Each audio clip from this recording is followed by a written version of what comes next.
अक्सर लोगों को लगता है कि ठंड की वजह से ही सर्दी जुकाम होता है, पर क्या सच में ऐसा है?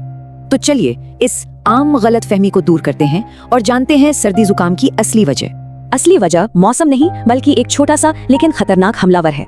ये है राइनो वायरस। सारी छींक और बहती नाक की जड़ यही है। तो सवाल ये है कि आखिर ये वायरस शरीर पर अटैक करता कैसे है। सबसे पहले जब कोई बीमार इंसान खांसता या चीखता है तो ये वायरस हवा में फैल जाता है और फिर ये वायरस नाक या मुंह के जरिए एक नए इंसान के शरीर में दाखिल हो जाता है। शरीर में घुसते ही ये सीधा नाक और गले के सेल्स पर हमला बोल देता है। लेकिन जैसे ही वायरस हमला करता है, शरीर का इम्यून सिस्टम भी फौरन एक्टिव हो जाता है। तो सवाल ये उठता है कि अगर शरीर लड़ रहा है तो फिर हमें बीमार जैसा फील क्यों होता है? हैरानी की बात है, लेकिन ये बीमारी वाले लक्षण असल में इम्यून सिस्टम की लड़ाई का ही नतीजा है। जैसे नाक बहना, छींक आना या हल्का बुखार, ये सब इस बात का साइन है कि इम्यून सिस्टम काम कर रहा है।